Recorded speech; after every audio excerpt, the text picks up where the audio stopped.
Good morning. It's Thursday, September 25th, 2025. My name is Terry Morgan. We are here to practice Wudang Qigong. This morning I have the foundation sets with practice. We're going to talk a little bit about the nature of practice and what we're doing. And we're going to practice set 1 from Wudang Qigong. This is begin at extreme emptiness. This is probably the most important of the exercises because it sets up the foundation for everything else. As we practice, I'm backing up so that my feet are in the picture. As we practice, we want to pay attention to certain things, certain principles, certain ideas. And we want to apply those principles to our practice. The idea that we focus on what we're doing and we pay attention to multiple levels in practice is so very, very important to everything else that we do. All right, get started. Basic stretch here, feet about shoulder width apart. Grip the ground just a little bit. Grip your shoes just a little bit. Wiggle your toes. Hands down at your sides. Wiggle fingers. Pull up through the crown of the head. Breathe in. Hands circle to the front. Back around to both sides. Up along center line. And reach out. Bend the knees. Take it easy. Don't be in a hurry.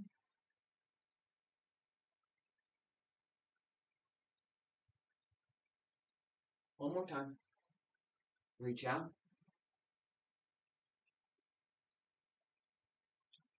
Roll up through the back.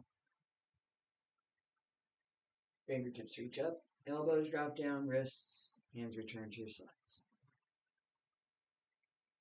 I have said before, and I'm going to emphasize again this morning, this basic stretch is something that I learned when I very first started practicing. It is, for me, the core of my foundation practice, and it gives me, just that one simple set, the opportunity to open up my entire body.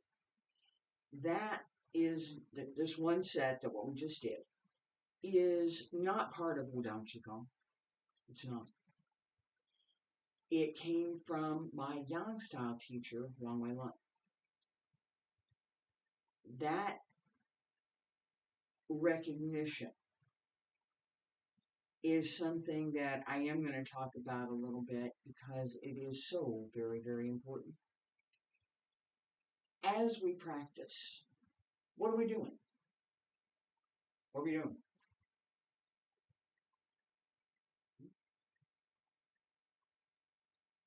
That idea that while we're practicing, what are we paying attention to?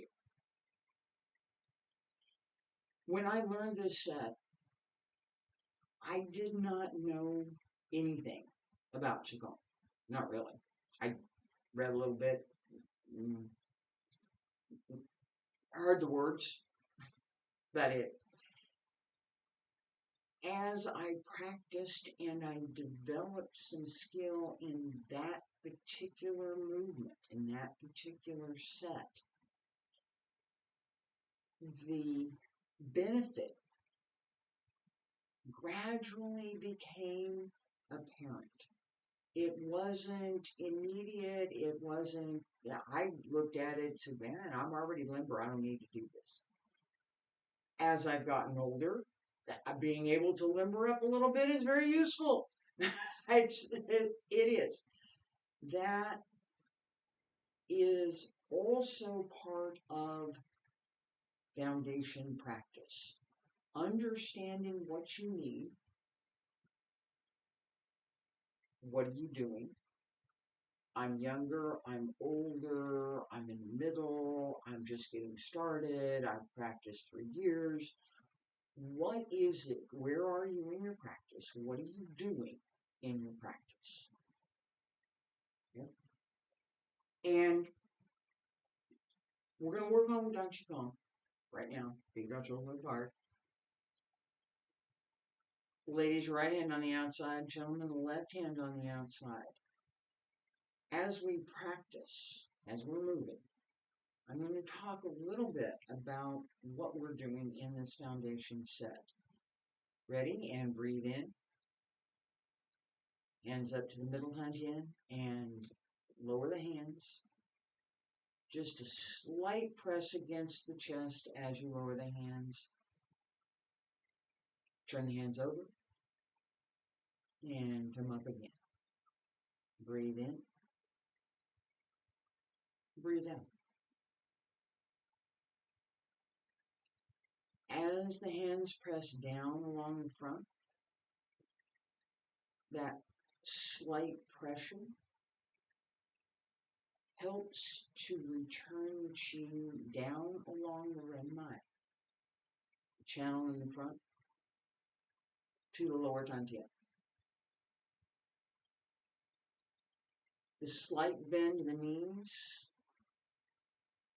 together with the breath, helps to coordinate the breath and develop good coordination between the movements and the breath.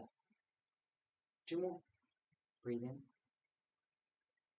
And breathe out. Last one. Breathe in. Hands separate. Down along both sides. Pull up through the crown of the head. Raise the heels and lower. Stay there. And relax. Several things in this set. We're going to do this again. Several things in this set. One thing that I do repeatedly, and I'm going to explain just a little bit, I've explained it previously, the idea of smiling. You're smiling because if you're smiling, whether it's a genuine smile or whether you just decided, yeah, I'm going to smile, right? It's harder to be tense. It's harder to keep tension in your body. I'm going to practice. I'm going to practice. No. Smile. That release of tension is something that we have to pay attention to. How we do it. My advice, just smile. Just smile. How we do it is a process. And then there is a process to how we practice and how we develop our practice. That said, there is, and I'm going to talk about this a little bit more in the philosophy class on Saturday. There is a range of thought on what to practice and how to practice. I tend to be over on the side of the traditionalists. I would prefer to have learned something reasonably well and to keep it. I don't want to fluff it and puff it and put makeup on it and do other fancy. I don't. When I started studying, I learned that there are quite a few people out there who do like putting that makeup on and doing the fluffy, puffy stuff. Oh, this is the mojo increasing, volumizing Qigong special from nobody ever learned it but me, and I created it because I wanted it, because I took all these other things and I put them all together and I made this stew. Mush. It's mush. Friend of mine sent me a video. Xingyi Bagua. Xingyi Bagua. No. There's Xingyi and there's Bagua. And Xingyi Bagua. Oh, he invented it. He practiced really good, too. He invented it. That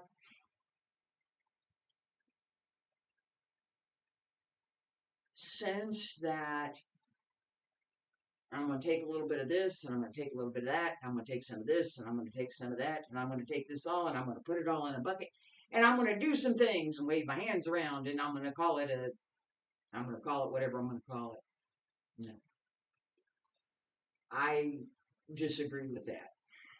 I don't think there's great value in making mush out of something that's perfectly fine. I would not want to eat a plate of Italian noodles with red sauce and a white sauce topped off with a helping of Chinese noodles with sesame oil and some Chinese style hot peppers. I would not want to eat that. It would not taste good.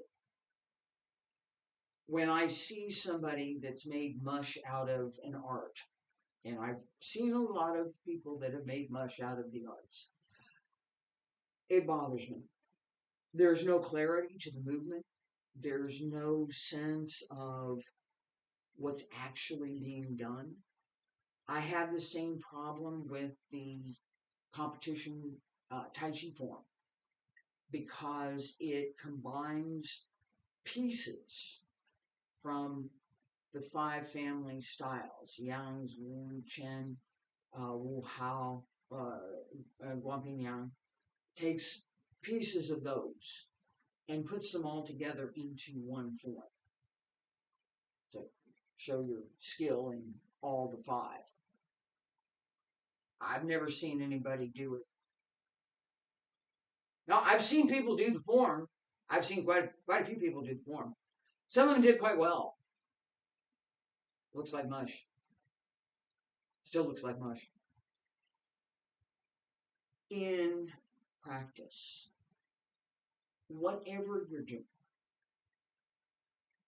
pay attention to what that practice calls for, not what somebody said. Well, but this is over here, and this over here, and this over this, and then we can take this, and we can put this in, and we can add this, and we can add this, and we can put this. We can put all these things in, and it's wonderful. It's not wonderful. It ends up being mush. That lack of clarity creates lack of clarity in the movement, creates lack of clarity in the mind. What am I doing? I'm practicing Wudang Qigong. I have a set of principles that I can apply. I have a series of movements that have particular characteristics that belong to this particular art. It's not Yang style Qigong. It's not pretty flower Qigong. It's not go to the mountain Qigong. It's not something. It's Wudang Qigong. That's it. The same with Tai Chi, the same with Bagua, the same with Xingyi, same with all of the arts. As far as I'm concerned, the best practice is thorough, complete,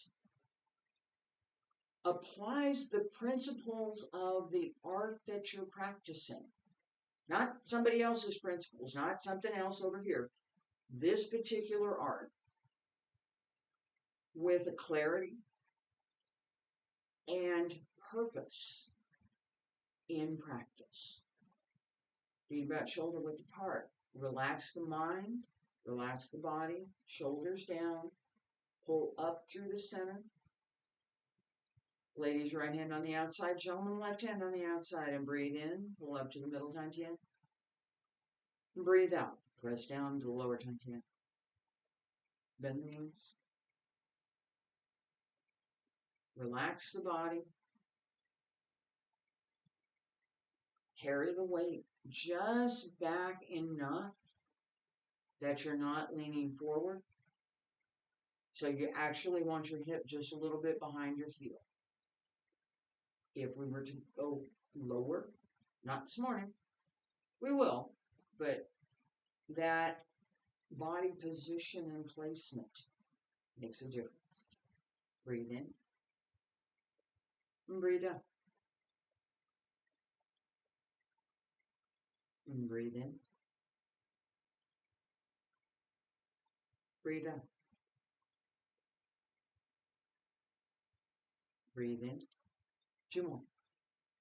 Breathe out. And breathe in. Hands separate. Breathe out. Down along both sides. Pull up through the crown of the head. Raise the heels and lower. Stay there. Breathe in. And breathe out. I'm going to do one more set. As we just practiced, you saw me drop my head a little bit and then pull up. Pull the chi up through the back. I had a little bit of tension right here at the base of my neck. That took care of it. Knowing how to do that and being quiet about it, right? You're not, I didn't stop and, oh, I gotta do this, I gotta do this. No, I let it go. That is also part of our practice in Wudang Qigong. The idea that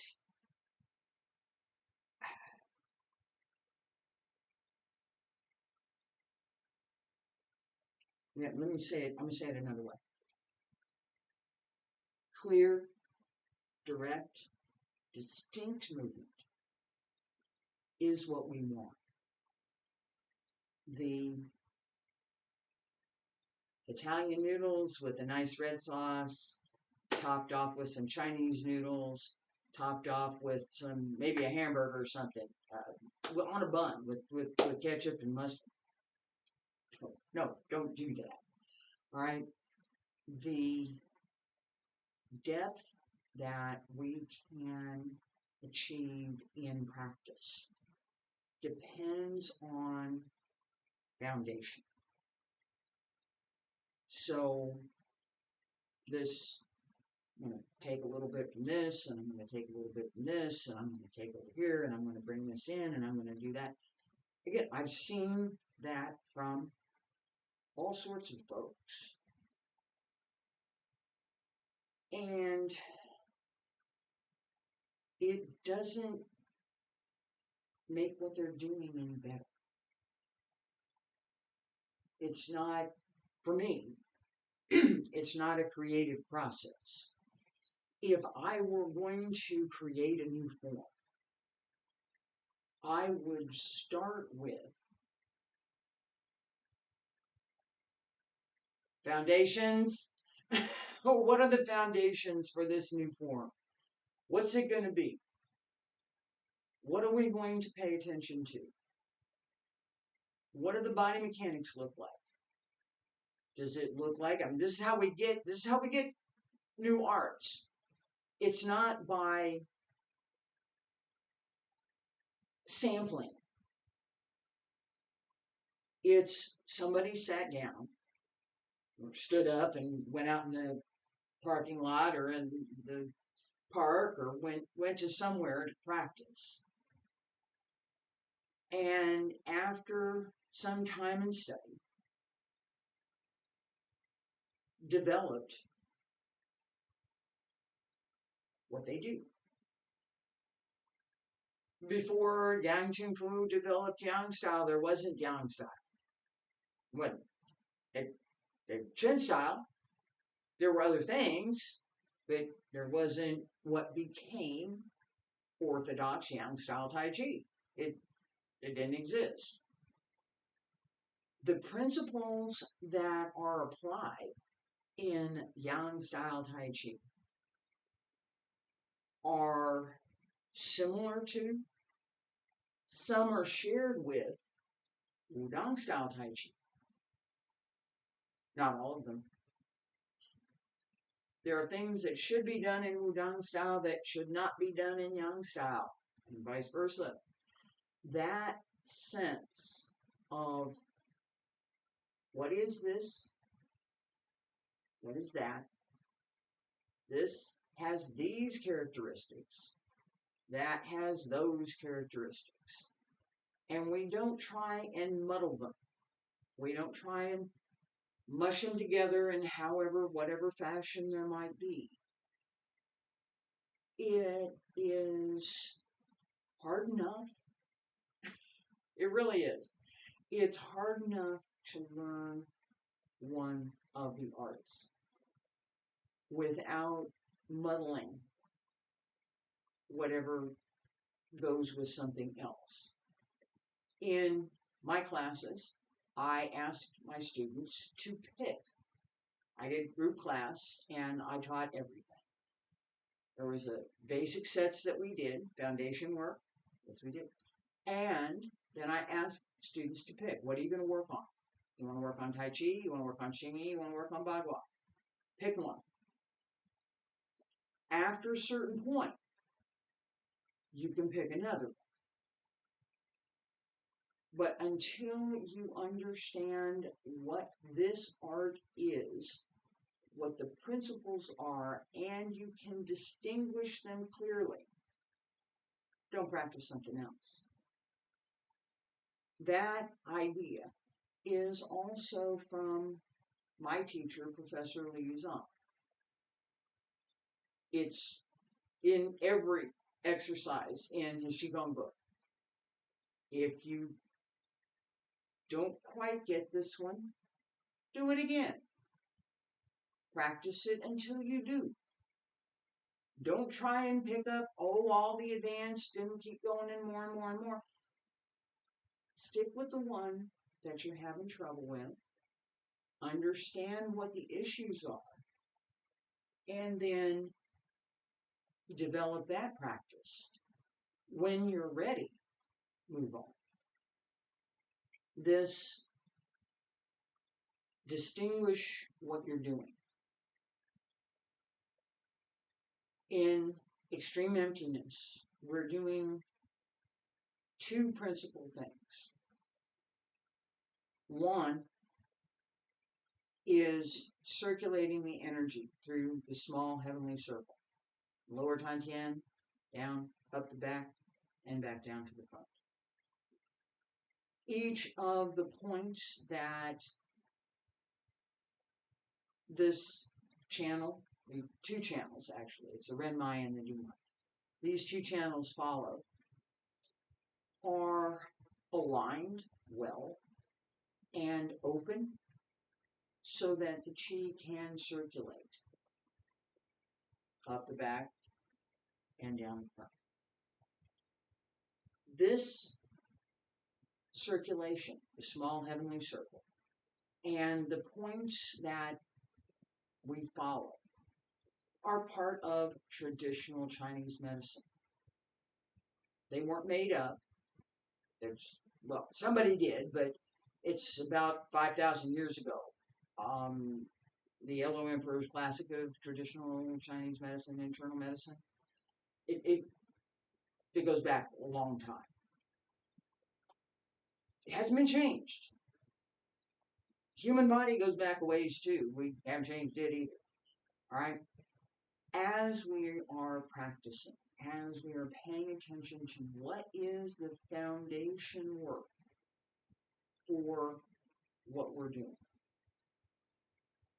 paying attention to foundation for movement. Can I stand here? I've been doing a pretty good job.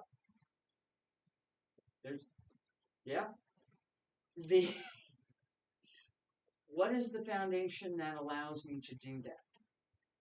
what is the foundation in practice? What am I paying attention to? The circulation, the body, quieting the mind, quiet the body. All of the things that go with each layer of practice. Traditional Chinese medicine, the breathing work, breathing in and out, the body, the mechanics, quieting the mind, addressing what has to happen for the mind to be quiet. Not be jabbering. Talk. No. Nothing. Empty. Begin at extreme emptiness. Ladies, right hand on the outside. Gentlemen, left hand on the outside. Pay attention to the breath. Pay attention to keeping the back straight and the abdomen pulled up and in. Breathe in. Breathe out. And breathe in. Quiet the mind. No thoughts. Relax. Pay attention to the breath.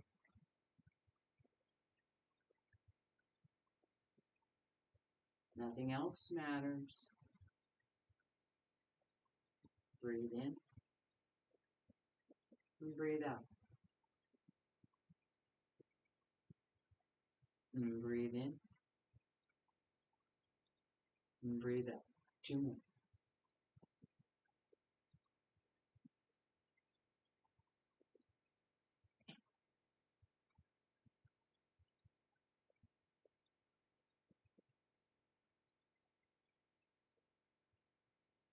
Hands separate.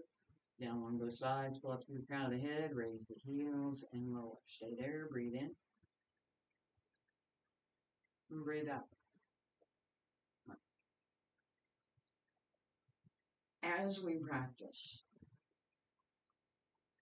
body mechanics, breathing, body placement, which body parts have to work, which should be quiet. That sense of quiet needs to permeate the entire body. And there's, excuse me, in thinking about this, right? We have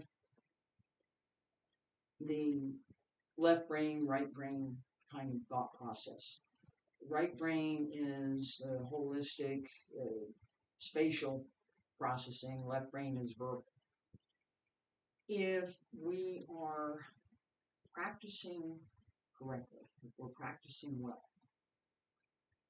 we're aware of the environment that we're in. We're aware of what we're doing. The verbal part is silent. It's quiet.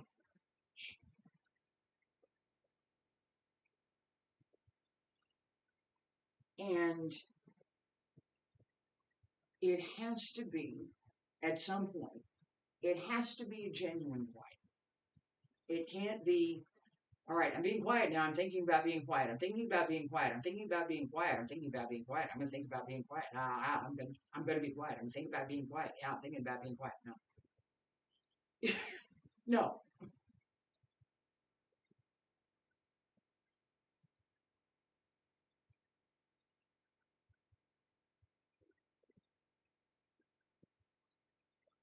My ability to put myself in that position and be quiet.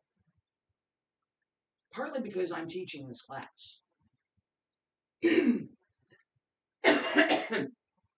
me, I'm sorry. It's partly because I'm teaching the class, right? And the ideas that I'm trying to convey are what I'm going to show. It's partly because I practiced a lot. And being able to do certain things without having to excessively think about it. I'm standing here. I'm going to stand here. I'm going to relax my knees. I'm going to relax my knees. I'm going to breathe. I'm going to breathe, and I'm going to keep my hands tight, and I'm going to breathe, and I'm going to do this. I'm going to be quiet. I'm going to be really quiet. I'm going to practice. I'm going to be really quiet. That's not quiet. That's not quiet at all.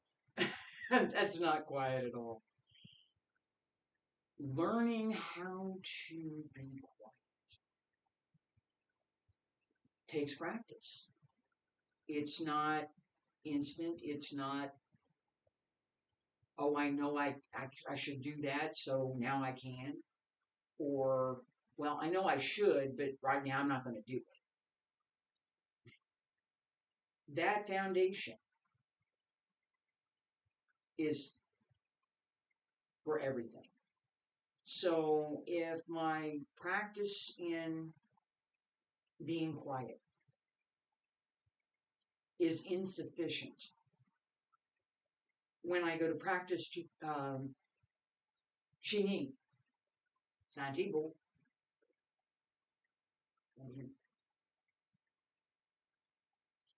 xingyi, it's not qigong. There's a qigong practice using that posture. That posture is from xingyi. It is not from Wudang Qigong. Distinguishing that, again, that's the nice plate of spaghetti over here. Very nice plate of Chinese noodles over here. I have the burger and fries. Good. Those are all very good. They're all very good. Don't mush them together. Don't try and put them all on the same plate. Keeping the distinction. Clearly distinguish is foundation. Being able to see clearly what someone else is doing, being able to clearly distinguish a movement, being able to understand what the application of a movement is from looking at it. What did I do? What did this hand just do?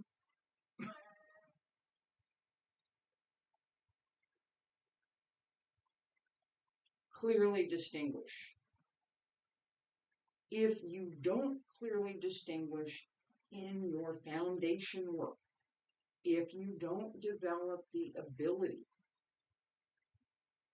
to quiet the mind, quiet the body,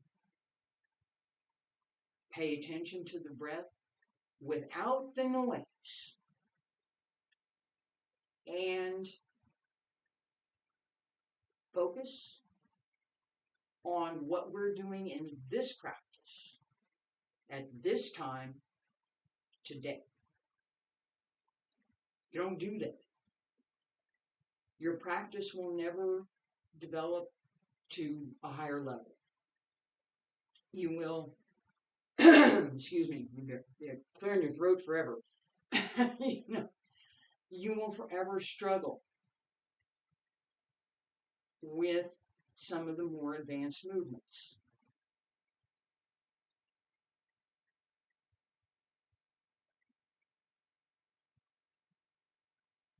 I'm wobbly. I wasn't planning on this. I'm a little wobbly. My foot does not want to sit properly. Let's try over here. That's a little better.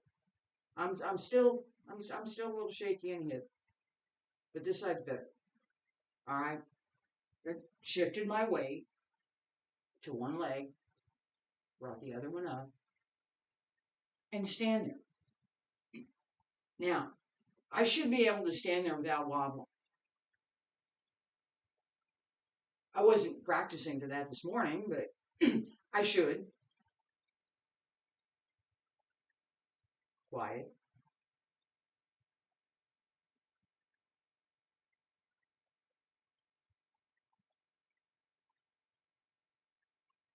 It was easier that time. The first step that I took, first thing I did, quiet.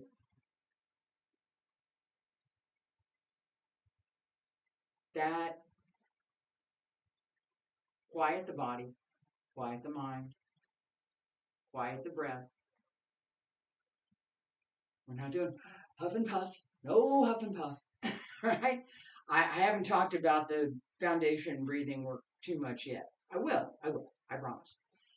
This sense of, again, the sense of clarity, the sense we're going to do 2 repetitions, and then I'm going to close this class. The sense of clarity in what you're doing, the sense of purpose, the sense of what is going on inside, what's going on underneath the movement. What are you doing? Right? That makes so much difference in your own development and in the way that you can express the movements, the way that you can, for lack of a better word, perform the movements. What you do. Ladies, right hand on the outside. Gentlemen, left hand on the outside. Breathe in. Take middle taiji in and breathe out. Bend the knee. And breathe in. And stay there. Breathe out. One more time. And breathe in. And separate. Down on both sides. Breathe out. Pull up through the crown of the head. Raise the heels and lower. This series, Foundations in Practice. What do we do in practice? How do we build what we're doing so that we can do more? How do we develop what we're doing so that we gain more insight, that we gain more understanding of what we're doing? That last one, it's not about applying other things and putting more into the pot. It's inward circle. Yes. Push hands. It's about distinguishing clearly what you're doing, knowing what you should be doing, having a good understanding of what you should be doing. That takes time. That's not a one time. Now I know everything. I can do this movement and it's perfect in every way. No, I've barely scratched the surface on this one movement.